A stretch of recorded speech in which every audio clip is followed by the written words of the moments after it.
What would deem a successful international break, Joe? I don't know. That seems to be what the topic of conversation is about these days.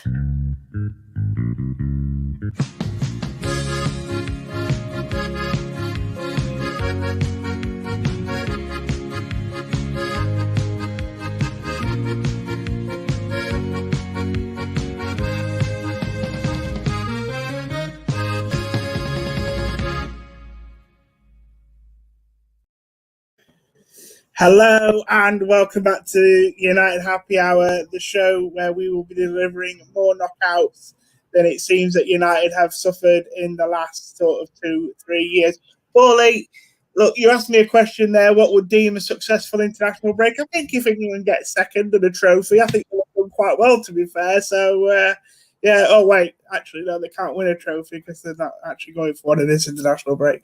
But, Pauly, all joking aside, look, you know, we're out of another trophy. It's no laughing matter. We're Manchester United fans. We are a club that's sort of, well, I'm a fan of, I've said before, 34 years old. So I've been brought up on success. I was probably old enough to understand football at the age of around about 5. So that was 1991. So everyone knows that's coming into United's glory years. You know, it is tough to take when you see another cup competition go by, but what's your thoughts on it, Pauly? Because I know you've had a lot to say about this on social media, and I know that you're one of the biggest fans out there, so you'll be feeling it just as much as anybody else. It sucks. I want to win. I want to win everything, and it sucks. But let's not pretend that this is a new phenomenon. Let's not. I understand. We grew up on winning, and we grew up on winning trophies every year, but we weren't frolicking in and winning the cups every single season. It's not like we've brought upon an era of all of a sudden, oh, now we no longer go to cup finals. That's always been the case. We go to cup finals some years, and some years we trip up, and some years we do it in embarrassing fashion.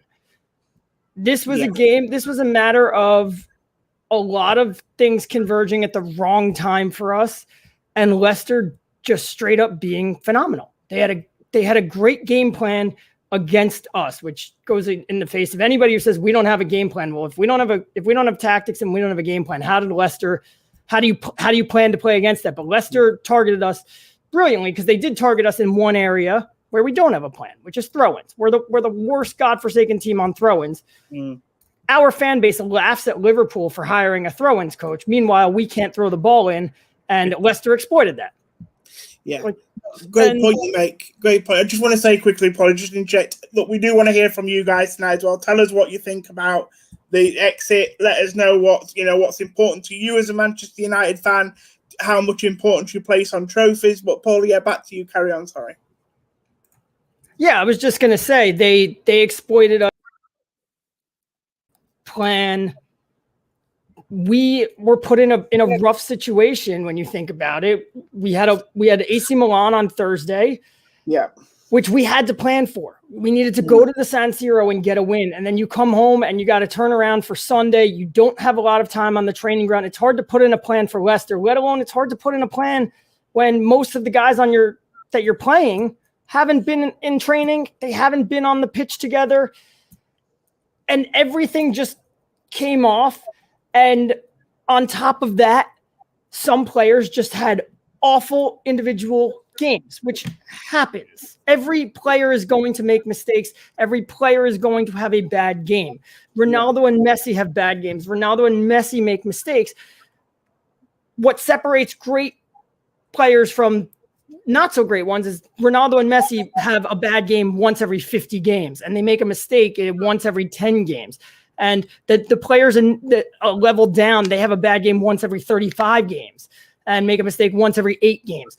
And as you keep going, and a good player will have, he has a bad game once every 8 games. Yeah.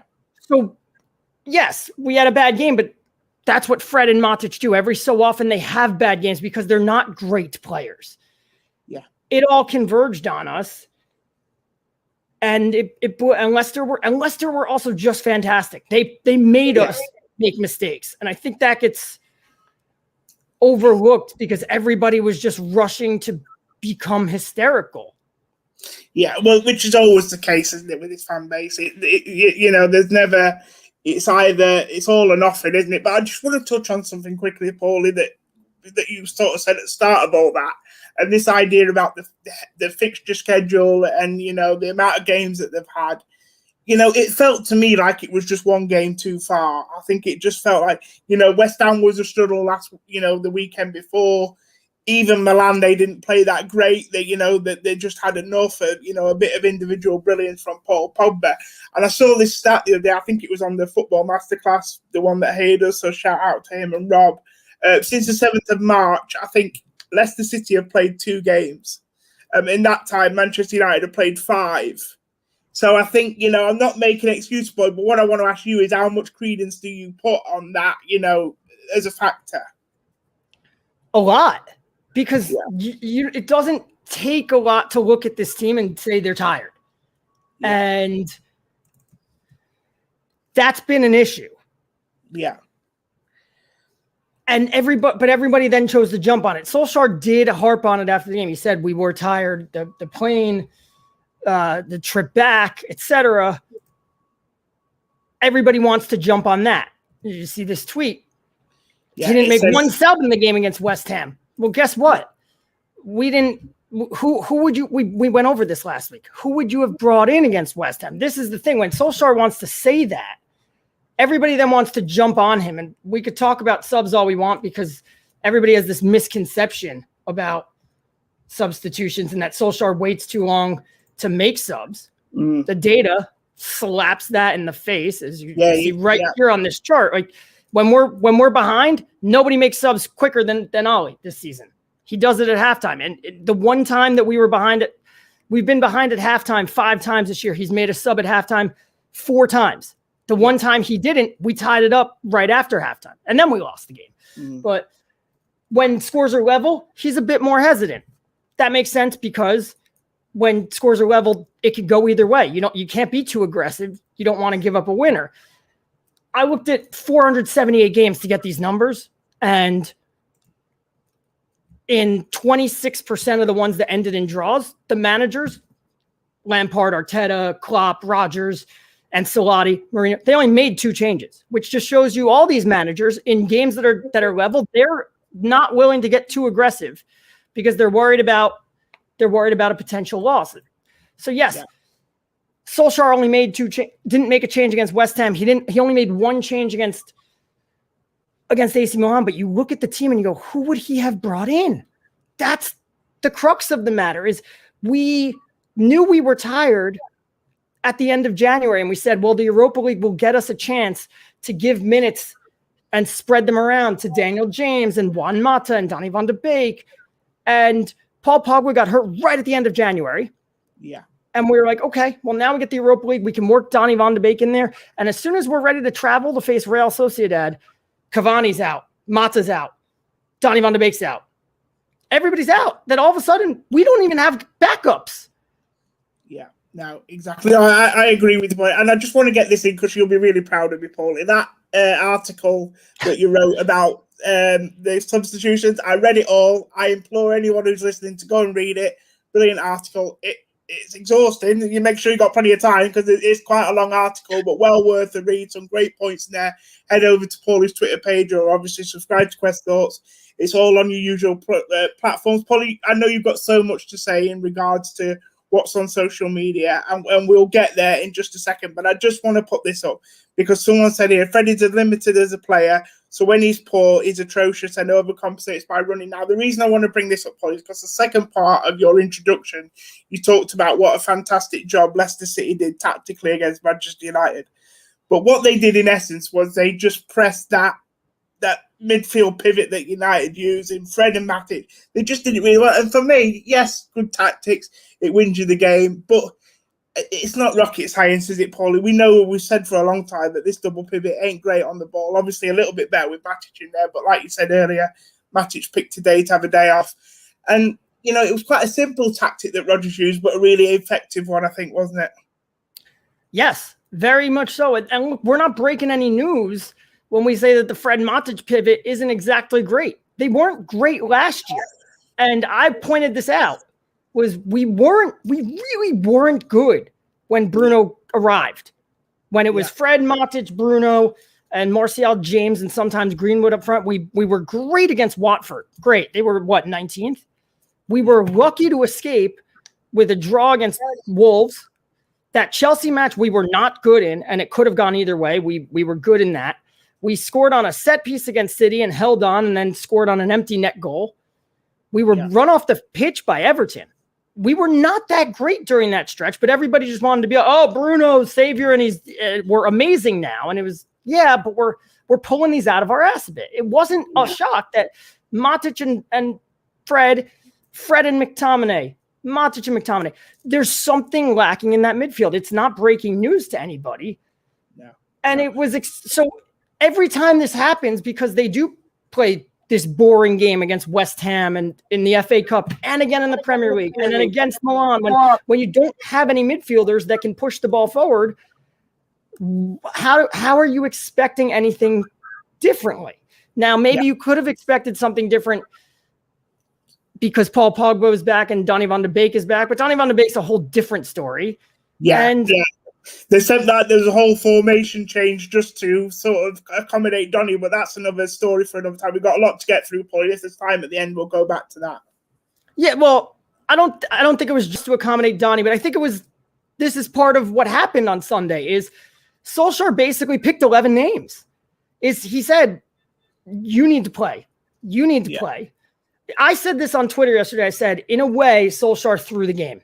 And that was actually a funny comment because the Ollie out, we should always be competing for trophy people loved it, even though they missed the point of it. And the Ollie in people got all mad about that.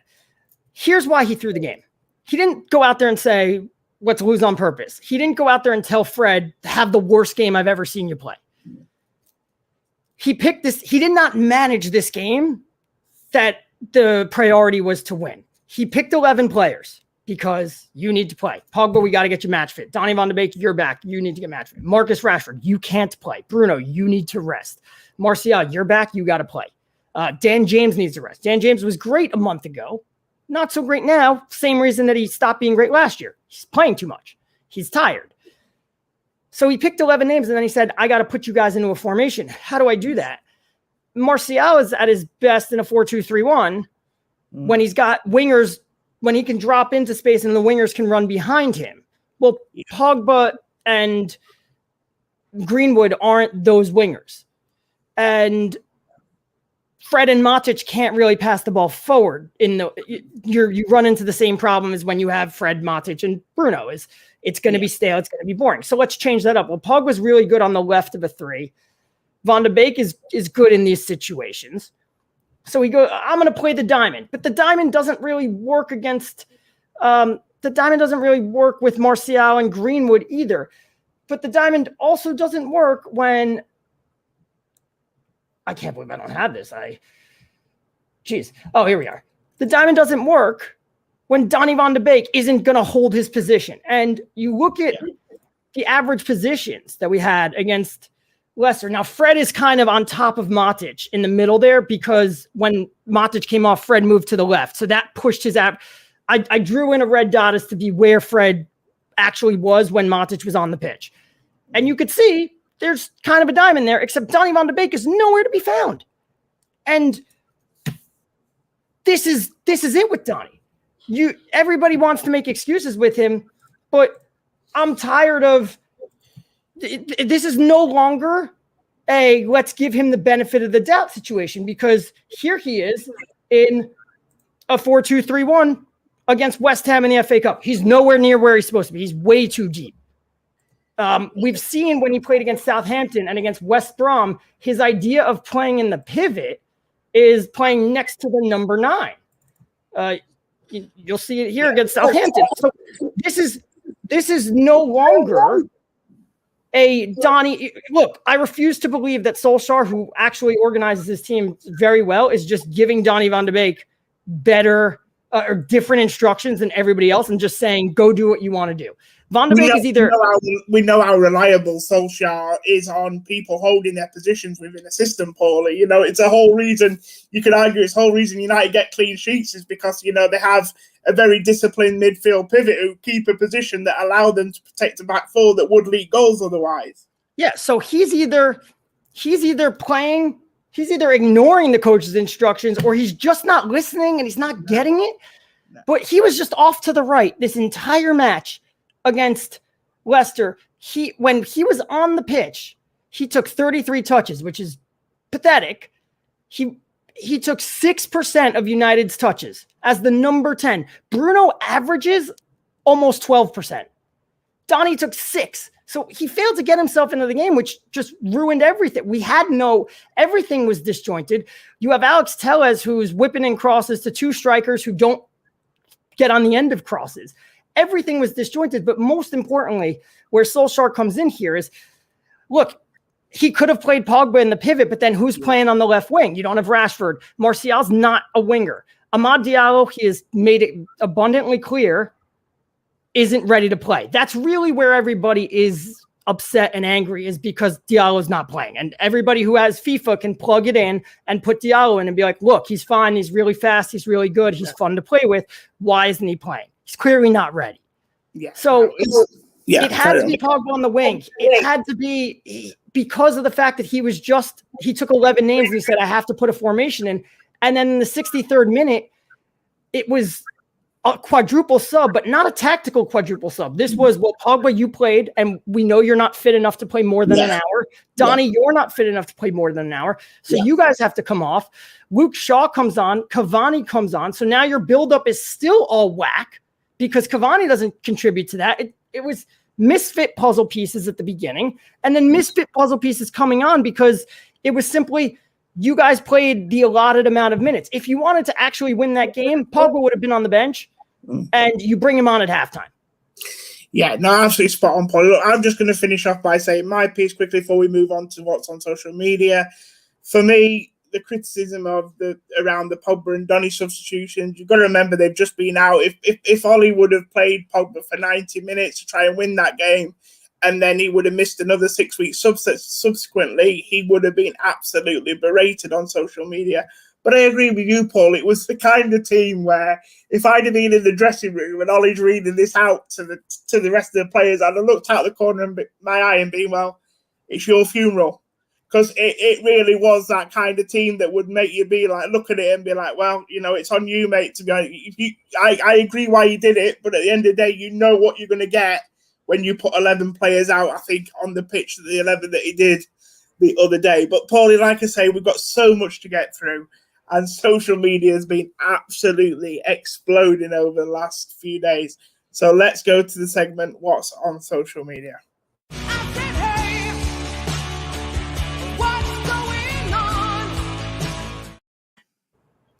Yeah, so this is, if you haven't watched before, guys, I'm sure you have. We've got some very loyal listeners here. People always come back and join us. Thank you for that. If you're enjoying the video, do put a like on it. Smash your subscribe if you're new to the channel, if you haven't already. This is where we take a look, Paulie, every week at sort of all the funny things that's been going on social media, all the major talking points. I say funny things. There's not a lot of funny things, to be fair, when it comes to Manchester United. I think there are. I think some people out there are so over the top. It is funny. Well, when it comes to reading tweets, Paulie, you do have quite a sadistic mind, I feel. So you do find things funny that a lot of people probably wouldn't. So, yeah, but let's look, Paulie. First of all, we talked on last week's show about Ollie's comments about the importance of trophies and how they can hide success sometimes, and it's not necessarily a great barometer of progress. I don't want to go over it too much, but the problem is when you make comments like that and then you lose. I mean, people have just been waiting for him to lose since he made those comments, to be honest. Obviously, since those comments, I can't remember whether they came before West Ham or afterwards, but they came before AC Milan. Yeah, so obviously they won against Milan, so nobody could really reef it up there. But obviously we got our backsides handed to us against Leicester, and now they're starting to manifest themselves. They're becoming the sort of life form of their own, and people are just freaking out, aren't they? Yeah. Look, there was almost something Mourinho-ish about how he made those comments, as if to say we are going to lose one of these games. Remember the start of the last season is Mourinho complained about not having players back from the World Cup and basically said, we've got a tough schedule of Leicester and Brighton and Burnley. And was like, well, we're going to lose games here. And I'm already making excuses. But Ollie was right in that, and look, he's 100% right. You can't measure progress by trophies. Trophies don't mean progress. Trophies do mean success. We're not saying you don't want to win them. You absolutely want to win them. But what Ollie is trying to build is a team that sustains itself and competes year after year after year. Jose Mourinho did a lot to win trophies. And he won 2 of them in 2017. Finished 6th in the league, by the way, because he made the trophies the priority. And a year and a half later, that team was imploding. Yeah. Wigan won the FA Cup and they were relegated. So there's so much randomness. There's so much variance in a cup competition in just a single game of football that a bad bounce goes. Sevilla last year, we were the better team, but we didn't win. That to gauge progress on what if we got an easy draw and we never, what if we faced championship team? What if we faced Bournemouth this past weekend and we faced lower league teams all the way through and then got Southampton in the semifinals and got a Crystal Palace or a Newcastle in the final? What if they went on a cup run and we got them in the final? Would that mean we made progress? There's such an element of luck to the draw here as well. And the cups don't test your starting 11. Bruno Fernandes hasn't started an FA Cup match this year. They test your squad depth, and we've known the squad depth isn't good enough. But think back to 1999. Who started? Yeah. Look, they beat Newcastle to win the FA Cup. Newcastle finished 13th that year. Now, they beat Arsenal to get there. So it's not like they beat Liverpool earlier. It's not like they were slouches, but who started that replay against Arsenal? Ole Gunnar Solskjaer. There were a lot of reserves in that 11. Ole Gunnar Solskjaer and Teddy Sheringham started the final, the Champions League final. We didn't have Keane. We didn't have Scholes. They were suspended. It's a test of your depth. Yeah. Anything can happen there. Suspensions happen, etc. That's what the Cups do. So the Cups, if we put out our best 11 against Leicester and lost, I'd be really annoyed. But we put out our backups for the most part, and I kind of know, hey, these guys aren't that good. So you can't measure progress because if you want to win the league, you need a deep squad. Yeah. And you'll get your deep squad that we can rotate here and there. And guess what's going to happen? If you have that kind of deep squad, you're going to be in the mix for the semifinals and the finals for the Cups year after year. Look at City. Everybody talks about how City have this deep squad, and that's why they're running away with the league. They've made every League Cup final since 2017. Yeah. They have made the FA Cup final every year but 2 since Pep has been there because they have this deep squad. If you build the squad, the trophies will come. But here's what I can say about us in the Cups. We have made the quarterfinals of every competition we have been in since Ollie has arrived. That is not nothing. It's not hang a banner and celebrate, but it's not nothing because look at where we were in the Cups since Sir Alex Ferguson retired. Under David Moyes, we went to the semifinal of the League Cup. We lost to Sunderland. We couldn't beat Sunderland over 2 legs. Then we lost to Swansea at home. Then Van Gaal came in and that MK Dons situation happened. He then went and beat a couple bad teams in the FA Cup and then lost to Arsenal at home. Then the following year, he lost to Middlesbrough at home in the League Cup, won the FA Cup, where they avoided good teams. They beat Crystal Palace, who were 15th, to win it. Jose Mourinho comes in. He wins the League Cup over Southampton. He did beat Manchester City to get on the way. The semifinals, Hull.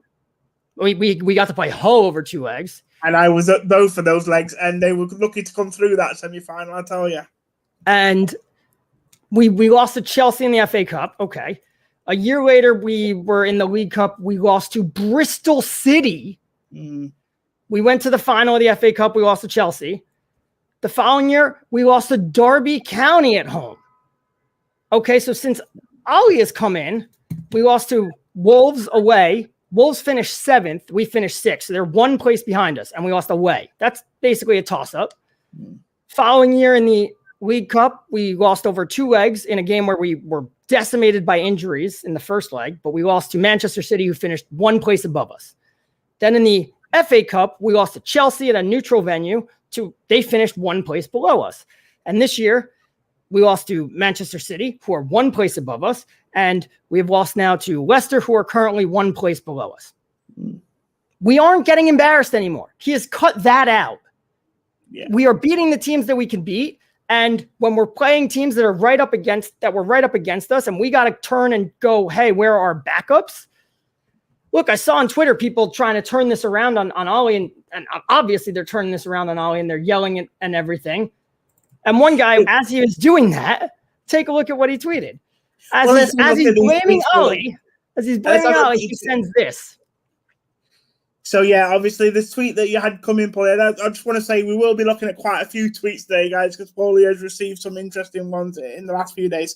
But this guy that Paulie is referring to tweeted, Ndidi is better than Fred and McTominay put together and better with the ball than those two. So, basically, really, with that tweet, Paulie, what he's doing is... He solved the problem. Yeah, exactly. They got better players in midfield. And those aren't players that Brendan Rodgers signed either. He inherited Ndidi. He did sign Tielemans was signed on loan before Rodgers got there, and he made it permanent. But Ndidi he inherited, and Ollie did not sign either McTominay or Fred. But he solved the problem. They've got better players. Yeah, and Paulie, I struggle to deal with the fact how the thought that if you believe Ndidi is better than those two put together, I probably agree with him. A lot of 90% of football probably would.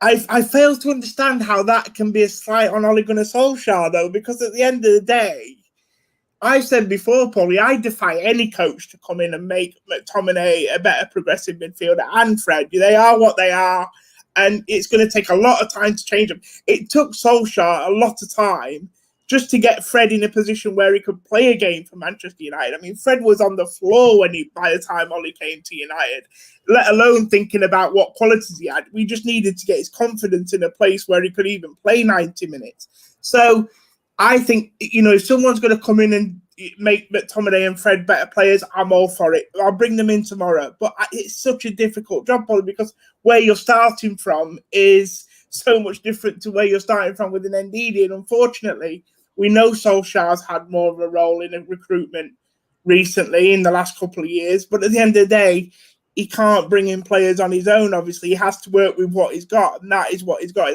I would imagine he'd bite your hand off for Ndidi. Oh, I would. And yeah. I'd bite my hand off for Tielemans. I think both of those guys would walk into our squad easily. And that's the biggest thing here is everybody's all of a sudden reacting because we lost our first away game in over a year, by the way. First away game to an English team in over a year. It's one game. It just happens to be a cup game, and it knocked us out, and that sucks. But let's pump the brakes because let's look at this. Let's look at it. By the way, I should remind you, it's a little secret. I don't know if everybody knows this. We're still second in the league. There are 18 teams below us. And the counter to what you were saying, the counter to your point of it takes time, and is everybody will say, well, Tuchel came in and got Chelsea playing the way. Yes, Tuchel came in, but Kovacic, N'Golo Kante, Mason Mount, all their midfielders can play with the ball at their feet. We don't have that. They're all much technically better players that now it's about figuring out how to get the best team out of that. And Tuchel's installed his boring ass style on them. I was just about to say, Paulie, if you think Chelsea fans are necessarily delighted by the impact that Tuchel's had, that's fair enough. But I know a few Chelsea fans who are very bored watching their team at the moment. So even when you go on a run like Chelsea are at the moment, I think it's something over 11 hours of football, 7 hours of football since they've conceded a goal at home. It doesn't necessarily mean that your fans are going to be happy. Right. Now, to put this all into context, here's what I want to ask you. Let's say that Manchester United Football Club went dissolvent today And every player is now available. They could be signed on a free, no agent bonus or anything, but you have to keep their current wages by any team. How many of our players would be signed by a top 6 club with the caveat of, I'm saying they walk into the team and right now they help them and they actually play. So I'm not saying, oh, they're in there for depth. I'll say like, you could be the third center back out of 2 center backs or the third midfielder out of 2 midfielders because then you'll play a good chunk. But how many of our players would be signed by top 6 clubs? Let's go through it. Bruno. Yes. Well, if you want to get involved in this in the comments, I'm also looking for. Yeah. Tell us I'm looking for also who would be the team to sign them. Don't just tell me, oh, they're very good on current form right now, because there is one particular one who's very good on current form. But then you go, oh, which team actually would he get into? But so Bruno, someone would find a place for him. That you make room for him. Probably Liverpool could work with Bruno, etc. Yeah. Rashford. Yeah. Would get in. Because he grows your homegrown talent, if nothing else, Paulie. Ironically, Rashford's best fit would be Liverpool. But he's not going to Arsenal. He's not going to Tottenham. He's not going to play over Son at Tottenham. No. He's going to Liverpool, and he's playing over Diogo Jota. He'd be the 4th forward in that 3, which is fine. Martial, no. Mason Greenwood, no. Maybe in 2 years, but right now at this juncture, he's not getting into a top 6 side.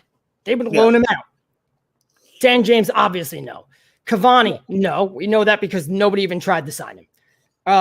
Pogba, he would get signed by someone. McTominay, no. Fred, no. Matic, no. Wan-Bissaka, I think, could go to Tottenham because they have a lot of right-back issues. And Jose likes a defensive right-back. Jose loves a defensive. I mean, he would absolutely adore Wan-Bissaka, wouldn't he? You just imagine. So he goes to Tottenham. Lindelof, maybe, but probably not. I think he could be the 3rd center back somewhere. Yeah, I mean, people saying Arsenal. If you want to count Arsenal as a top 6 team, there is maybe an argument for the likes of Martial. I don't think Martial fits in at Arsenal. And certainly not on current form. Not getting in that team. Lindelof as a centre back at Arsenal, maybe. I think Lindelof might get signed by someone, but I wouldn't say it's definite. Harry Maguire would get signed by anybody. Pep would sign him. Mourinho would certainly take him. Klopp would take him. He'd play him next to Van Dijk. That's a simple. Anybody would sign Harry Maguire. Dean Henderson would probably. I guess Arsenal would make a play on Dean Henderson. Yeah, even Tottenham maybe could look at the situation. I mean, I don't think you're going to put him in the same situation as now. David De Gea, I don't think David De Gea signs with anybody.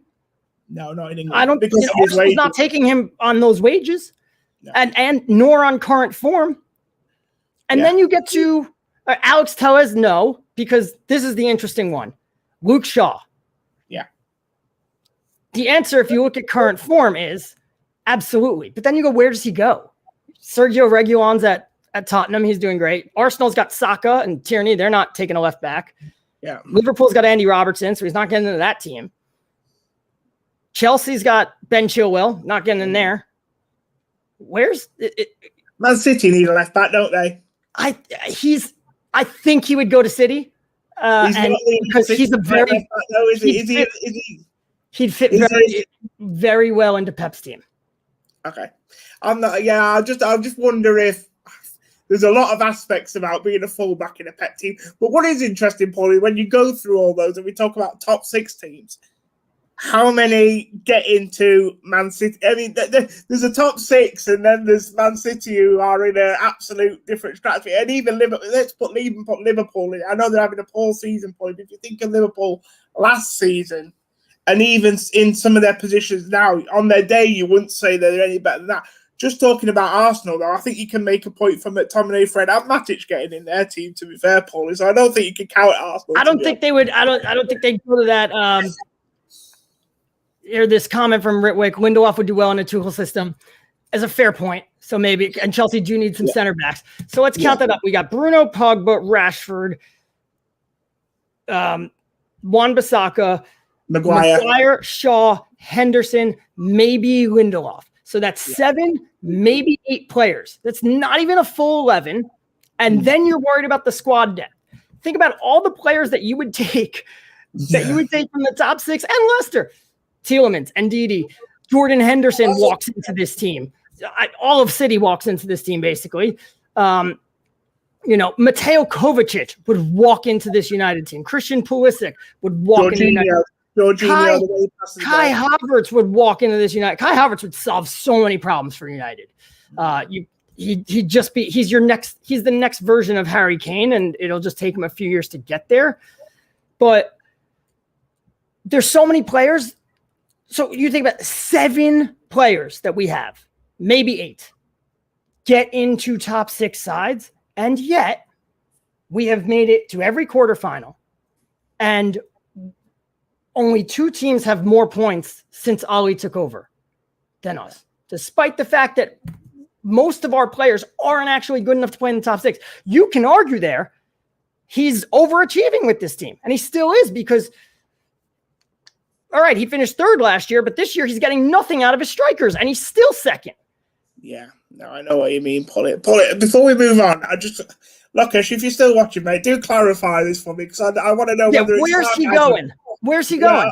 And I want to know who's taking Fred and where does he fit in? Like, you can argue McTominay. Oh, Jose would take McTominay, but he wouldn't, because you've got Højbjerg there, and you've got Ndombele and Lo Celso. Like, he's not playing over those guys. Jose would certainly snatch him up to be depth, but he's not getting into that team. And I'm very concerned that from now on, wherever Fred goes, McTominay is going to have to follow him, and vice versa. If they're ever going to have a career, it's quite worrying, because whenever I see one of them next to somebody else, it's just not quite the same. I mean, you can argue Fred's had a couple of games next to Pogba where he's been very good, but it's a bit worrying that those two seem to be separated, sort of joint at the hip. You go a step further here, and what is our best 11? We don't even know the answer to that. You can't answer that. Who's the front 3? You have Rashford, Cavani, or Martial. Is Greenwood in there, or is it who is it? What's your midfield? Pogba, okay. Then who?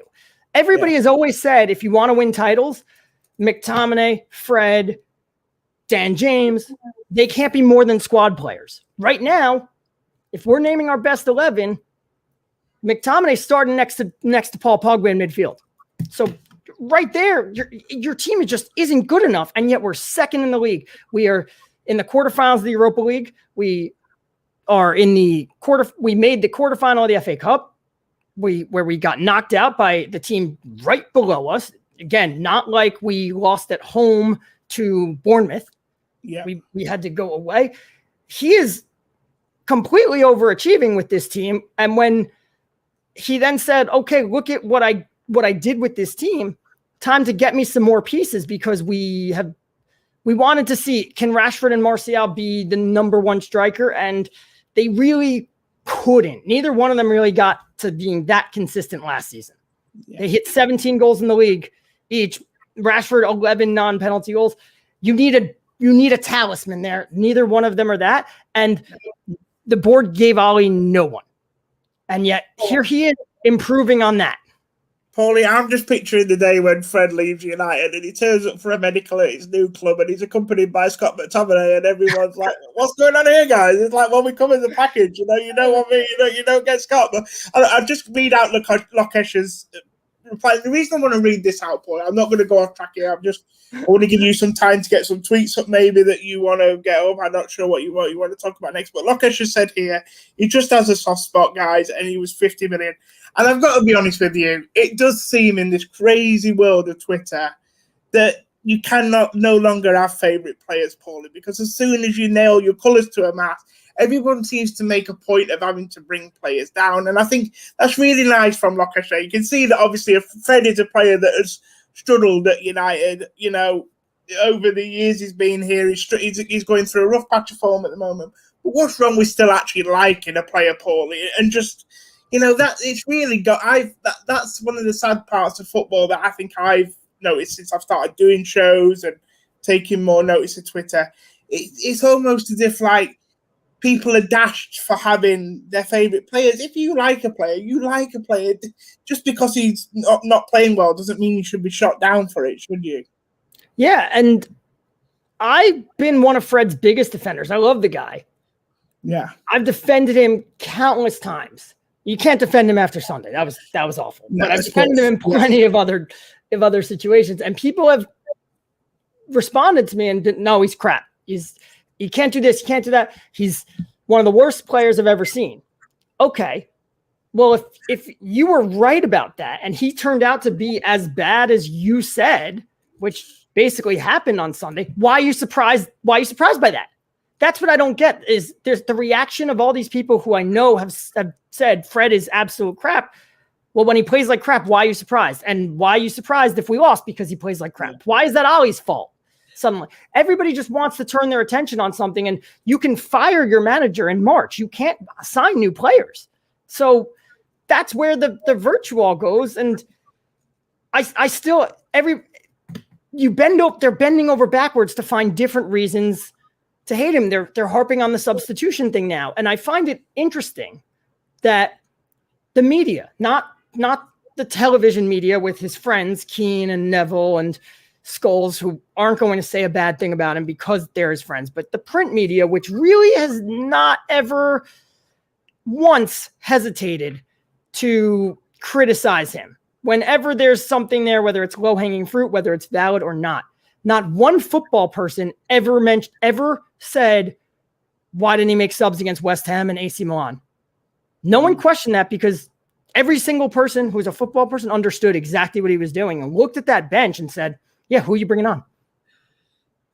Back in the early days as well, Paulie, and I still get it with some of my family members now. They'll say the old chestnut will be, oh, they're on 250,000 a week. Why can't they play every 3 days? There's no reason why they shouldn't be able to play. You get fans saying things like that, but then as soon as there's a change, then everyone's like, well, why didn't you make changes? Well, you've been professing for a long time that these players should manage schedule. It shouldn't be a problem. You know what I mean? Now, when we have rotated, it's a problem. It just feels like too many people with this argument with Manchester United, especially Manchester United Twitter fan base. I can't speak for a lot of other clubs. They just want their cake and eat it. You can't have it always, Paulie. You cannot criticise a manager for not rotating and using substitutes, but then in a game when he has to rotate and does rotate, still having a problem. It doesn't sort of sit well with me. Yeah, and everybody, they just wanted to second guess here. So yeah, here's another tweet. So the tweet says that, but Ollie should know his players' strength, ability, and play 4-4-2 diamond when Tellez won't be able to provide the outlet or width required in that formation against Leicester 3-5-2. But I'll let you go first on that. It's a very simple. If you're gonna play a 4-2-3-1, who's your wing? Pogba's not going to fit there. When Pogba plays the wing, he's coming in, and Donny van de Beek doesn't play that 10 position the way Bruno Fernandes does, and the way that United need someone to. Let's be frank here. Donny van de Beek doesn't play that number 10 position the way Jesse Lingard played it or the way Andreas Pereira played it. They, at the very least, played it right. They played it. They were just horrible. They were absolutely crap at football. But when it came to playing the position the way United needed them to, they did. It's just that if you gave them the ball, then they lost it. So what other formation are you going to go with? Yeah, look, in hindsight, Paulie, if you want to criticise Ollie, could we say that maybe he should have just stuck with his 4-2-3-1 and played Donny as a number 10, knowing full well that it was probably going to be a disaster? Just take your medicine, maybe try and get through an hour of the game, and then you can justify bringing Bruno on when everybody can see that Donny's had a nightmare as a number 10. Is there an argument to say, instead of trying to reinvent the wheel with his team selection or formation, would he not have just been better forcing Donny to fit into it and just be like, I know he wouldn't play the position well. I know that point. I know that's how you're going to come back at me and say that, but just put him there, just play him there, stick to what you're good at. Because I do feel like that double pivot was asked to do something differently on the weekend. And if you look at all three of United's goals, They were very avoidable from a defensive point of view, Paulie. And I just how wonder, do you just tell Donnie to do it if he's not listening? If Donnie's just taking this, Donnie's whole game is finding pockets of space and being able to receive a pass, and then he plays a one-touch pass that values keeping possession. That works when the rest of your players, the rest of your teammates can pass the ball and can create. But McTominay, Fred, Matic, they can't pass you the ball when you find these little pockets of space. Then if you're going to one-touch it over to Greenwood, he's not a creator. So the whole thing is you have to be the creator, which it is centric. It is a little too person centric. That's why there is so much of a burden on Bruno Fernandes. But when Pogba's in the team, you now have two players that can handle this, which allows Rashford and Martial and Greenwood some more freedom to do what they do better, and then they can contribute in other ways. So to just jam him in is, how could you do that when every time you've asked him to play any position so far, he hasn't done it? Yeah. You can't ask. Look, you cannot ask him to. You can't ask the other 10 players to adapt to Donny van de Beek, but Donny van de Beek is not adapting to United, and it makes it hard to turn to him right now. I think there are valid reasons for this, though. I think we've discussed this before. The mental health aspect of him being in lockdown in a new country is real. We're seeing it now with Cavani, who is saying he's unsettled or he never got settled. Yeah, what would happen if you're 34 years old and you're moved to a new country for work and you don't speak the language, and when you're not at work, you have to go home and you have no family there? Yeah, I can understand why you're not settling in. There's also just been no training time for Donny van de Beek. And yes, Van de Beek's had more time on the training pitch because he's not playing as much, but he hasn't gotten chances with Bruno and with Pogba and everybody because they just don't have training time. So it's been very hard for him to learn this new system and learn his teammates for lack of time. Yeah, I appreciate what you say. And aside from all the positional stuff that we talked about, Donny, the one thing I could not abide with him at the weekend was just how negative his passing was, Paulie. Everything was backwards. Everything. I don't know if it's a lack of confidence in himself or in the system, but even aside from that, he was giving the ball to the attackers. And if that was Bruno, he'd be busting a gut to receive it back going forwards. But I saw it a couple of times, Donny lay it off to Mason or to Martial, and he'd just take a step back, if anything, or hold his position. It's like, go forward, make another option. It was alarming how many times in that game on the weekend, Paulie, just how lack of options for the player in possession. Whoever had the ball, they didn't seem to have that option. And I think that's where you miss Bruno, because one thing that Bruno does when he isn't on the ball is he makes himself available to receive the ball. Wherever that is on the pitch, he tries to make an easy pass for his teammates. He probably understands he's not playing in the best passing team in the country. So when you watch Bruno, and we get frustrated because even like you look at how deep he'll come to receive it off the double pivot, Paulie, when he does that because he doesn't trust them to ping it. Exactly. Bruno is trying to get the ball and Donny is trying to find a dangerous area to receive it. And it's a problem because they can't make the pass to him. And you want to drop him back further into the pivot because, hey, he's not shooting. He's not doing any of the things that a number 10 does. You look at the percentage of passes that players attempt that are forward when they're playing in the pivot this year. Pogba, 65%. Matic, 67.34. McTominay, we'll say he doesn't pass forward enough, 62.25%. Fred, he doesn't pass forward enough. 65% of their passes attempted are forwards. Donny van de Beek, when playing in the pivot, 52.27. He doesn't pass forward. He's not doing it. He's just not making an impact. He's being so irrelevant every time he's on the pitch. It's hard to turn to him. And then when we need a goal against against West Brom, and he's just pushing up, playing right next to Cavani. Okay, fine, except you don't shoot. He's taken one shot in the Premier League this year. It came on the opening day against Crystal Palace. Yeah. How is any of this helping? And this is where So Ollie's got this issue now is I got to get you playing time. I got to challenge you, see if you've gotten better, but I need to rest Bruno. And there's so many things. And then people just bend over backwards to call him on it. This tweet, play Pogba, Matic, McTominay, Fred in his trusted double pivot. Van de Beek is the 10, Ahmad the right wing, Greenwood the forward, and Martial the left wing. There isn't any formation that can fit those players. He's had this team for more than 2 seasons. This is one of the funniest tweets I've ever seen in my life. He hasn't had this exact team because he hasn't had Van de Beek. He hasn't had Ahmad for 2 seasons. He hasn't had Greenwood for 2 seasons. He hasn't had Bruno for 2 seasons. Right. But now you're asking to just play a bunch of... Martial has been a disaster at left wing this year. Hasn't happened. That's an opinion. I hold that opinion. But the stats, the data will also say when Martial's at the left wing, he's not scoring, he's not assisting, and the team isn't scoring. So at the very least, when he's been playing as a striker, he may not be scoring, but the team is scoring. It's been a disaster on the left wing. Ahmad clearly is not ready. Van de Beek as the number 10 has been a disaster. And why can't he just play all these people out of position? Well, why not play Pogba as the striker? Why not? That's what you're asking, is basically why not play your position, play your regular formation, and then just play a bunch of guys out of position. Come on. No, I agree. Pauly, look, Erwin, you've put in a load of comments here there, and I do thank you for your contribution. Bruno and Donny need to play together. Donny's an 8, not a 10. I've got another one here, Pauly, before we... no, I haven't. That's...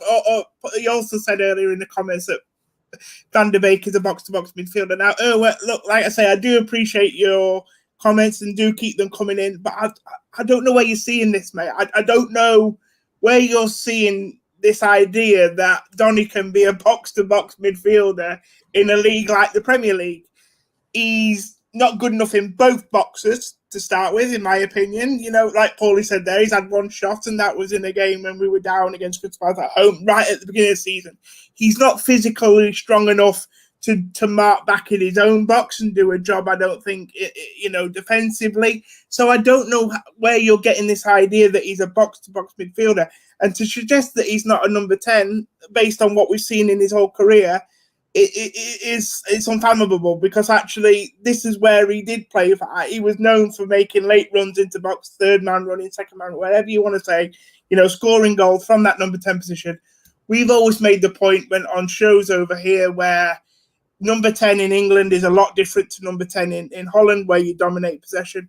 But look, I appreciate your contribution there, but I implore you to tell me how you feel Donny and Bruno can play in the system that Ollie wants to play. It just won't work. I'm not going to say we've seen enough of it, because you could argue we maybe haven't, but we've seen, people who know enough about this kind of thing, and Ollie and his coaches have obviously seen enough to know that he can't do it. And I think the reasons are obviously and plainly there, Paulie, and we've talked about it on lots of shows.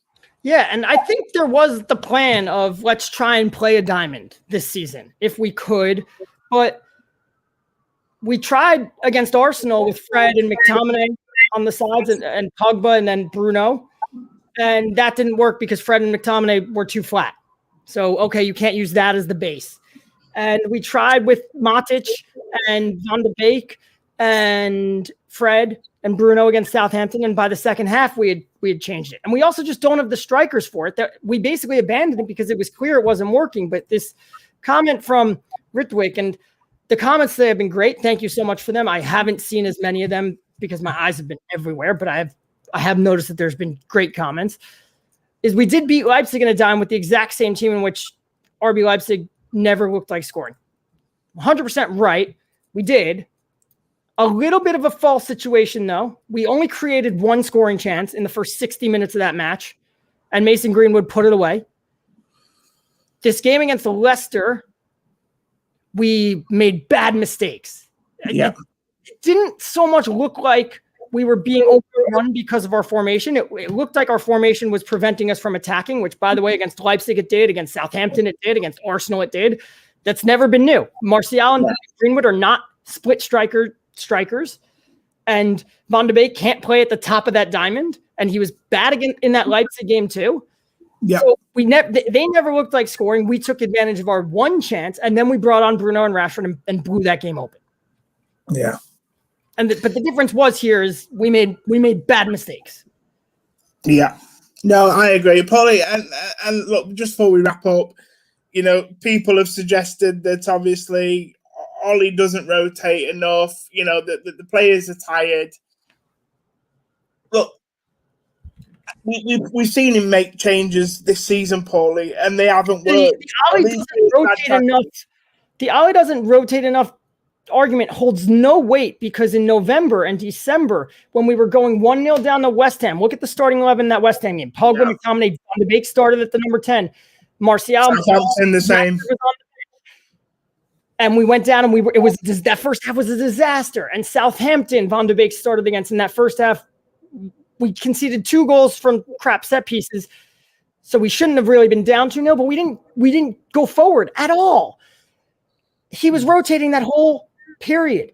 We never started with the same 11. And what happened? Bad starts against Southampton, West Ham. We lost to Istanbul. We lost to PSG and Leipzig.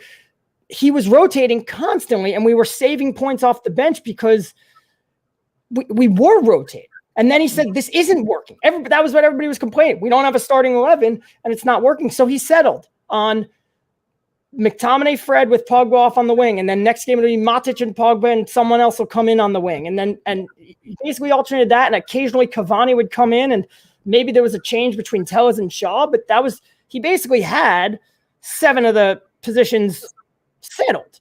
And that only stopped when Pogba got hurt, and then Van de Beek got hurt, and Mata was hurt, and Martial got hurt. To the point that now it was, whoa, you look around the team and I don't have any senior players available.